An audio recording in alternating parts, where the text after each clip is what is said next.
Parents sold my childhood home to fund my sister's wedding, but now they want me to support their retirement after I bought a house without their help. Alright, buckle up. Because you won't believe this wild roller coaster of familial nonsense I've been stuck on. I'm 33, male, have a steady job, and thought I had a relatively normal family. But after the stunts my parents and my golden child of a sister pulled, I've realized I might be starring in some twisted version of a reality show where the joke's on me. So grab some popcorn, because this is the type of Reddit story people would call fake if it weren't my life.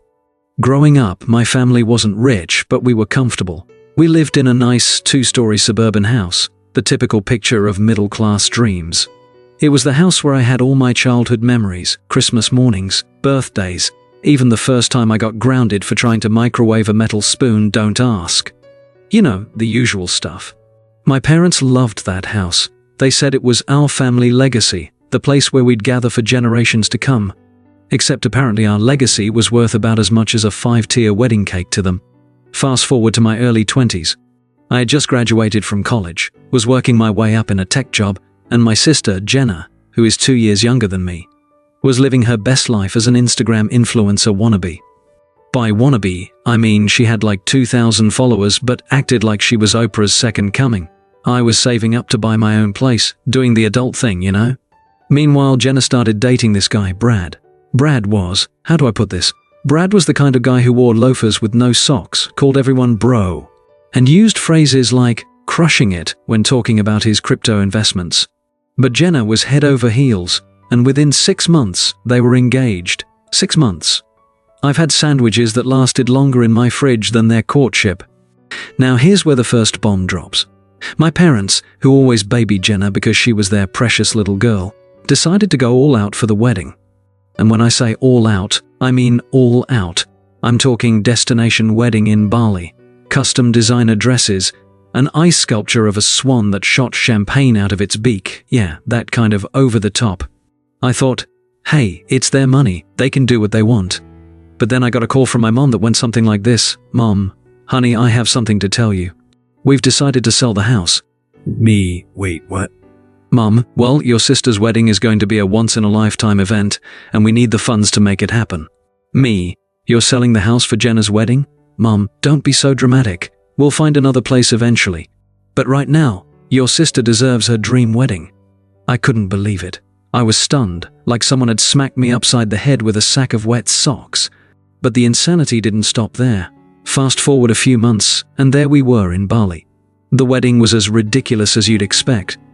Brad's vows included a metaphor comparing their love to an unstoppable Bitcoin bull run, and the reception was so extra it could have been a Kardashian baby shower. There was even a drone light show that spelled out #Brad and Jenna forever in the sky. But of course, the highlight of the event came when Brad drunkenly fell into the cake after doing an impromptu karaoke performance of Sweet Child O' Mine. Jenna cried for 45 minutes straight, screaming about how her wedding was ruined. To make it worse, she insisted on redoing the cake-cutting ceremony the next day, making all the guests stay an extra night. Yep, another night in paradise, all because she couldn't let the cake incident go.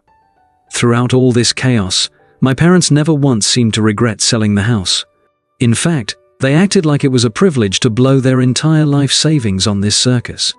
After the wedding, I decided I'd had enough of the madness. I worked hard, continued saving, and eventually bought my own house. It was a modest 3-bedroom in a quiet neighborhood, nothing fancy, but it was mine. No thanks to my parents, who didn't offer me a dime because they were still recovering from wedding bankruptcy.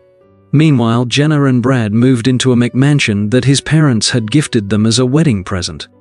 Because, of course, Brad's parents were loaded. Jenna immediately started decorating their house with faux marble everything and more gold accents than Donald Trump's penthouse. I figured that was the end of it. I had my house, they had theirs, and we'd all move on with our lives. But oh no, dear reader, the insanity was far from over. A few years later, I got a panicked call from my mom. Apparently, my parents had blown through what little savings they had left and were now facing the prospect of having to rent a condo. The horror. Mom, honey, your father and I have been talking, and we think it would be best if we moved in with you for a little while. Me, excuse me? Mom, you have that big house all to yourself and we're your parents. It's the least you could do after everything we've done for you. Me, You mean like selling the house I grew up in to fund Jenna's wedding? Mom, that was for family. Don't be so selfish. I was flabbergasted. Here were my parents, who had sold my childhood home to pay for Jenna's dream wedding, asking me to bail them out because they were now broke. The irony wasn't lost on me, but apparently it was completely lost on them. I told them I'd think about it, but honestly, I wasn't sure if I wanted to share my space with them, especially after they made it clear that Jenna was their favorite. A few days later, Jenna calls me. I hadn't heard from her in months, and the only reason I ever got updates on her life was through her Instagram, where she was still posting #blessed selfies from luxury vacations. Jenna: hey big bro, so I hear mom and dad might move in with you. Me: I'm thinking about it. Jenna: oh, that's great.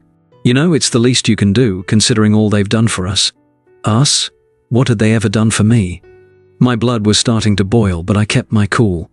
Me: Jenna, they sold the house to pay for your wedding. You remember that, right? Jenna: well, yeah, but it was a once-in-a-lifetime thing. They made sacrifices for all of us. I nearly choked on my drink. Sacrifices? For all of us? What sacrifices had they made for me, exactly? I was the one who bought my own house without any help from them. But then, Jenna dropped the bombshell. Jenna: actually, I was calling to see if maybe you could help out Brad and me too. We're thinking about renovating the guest house, but funds are a little tight right now. I swear I nearly blacked out from the audacity. Me: let me get this straight. You want me to house our parents and give you money for your guest house renovation? Jenna: well, yeah. We're family. Family helps each other, right? At this point, I was done. Completely, utterly done. I told Jenna to shove her renovation plans where the sun didn't shine and hung up the phone. After telling my sister off, I figured I'd get some peace. But no, my parents decided to pull one last trick out of their hat. They showed up at my house, unannounced, with suitcases in tow. Mom, we've decided to move in, just for a little while until we figure things out. They decided? Oh, hell no. I stood there, stunned, as my parents started bringing their bags inside. My dad, ever the silent accomplice, just shrugged and gave me a sheepish grin. That's when I lost it. Me: you can't just decide to move into my house without asking. Mom: but honey, we're your parents. It's your duty to take care of us now. We spent all our money making sure you and Jenna had the best lives possible. I couldn't believe the audacity. They had blown all their money on Jenna's wedding, hadn't helped me at all when I was trying to buy a house, and now they expected me to support them in their retirement. Me: you sold my childhood home to fund Jenna's wedding, you didn't help me with anything, and now you want me to house and support you because you're broke? Absolutely not. My mom's face turned beet red. She couldn't believe I was standing up to her. Mom, after everything we've done for you, this is how you repay us? Me: what exactly have you done for me? You've always put Jenna first. She got the dream wedding, the financial support, and the emotional backing, while I got nothing. That's when my dad, who had been silent up until now, finally chimed in. Dad: son, your mother does have a point. It's time you stepped up and took responsibility for the family. I looked at him, utterly shocked. Me: Dad, I've been responsible for myself my whole life.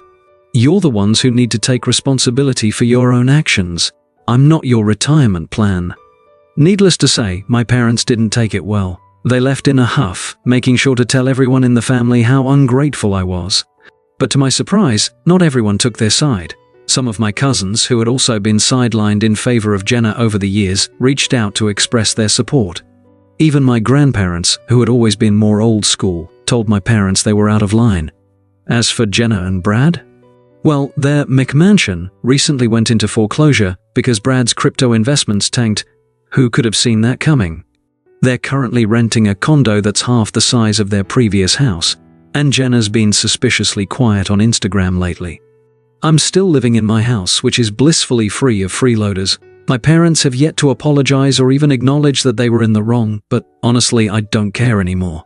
I've realized that I don't owe them anything, and I'm finally free from their manipulative games. So that's it. My family tried to guilt me into supporting their retirement after selling my childhood home for my sister's wedding, but I stood my ground. Moral of the story? Sometimes you've got to be the villain in someone else's narrative to be the hero of your own.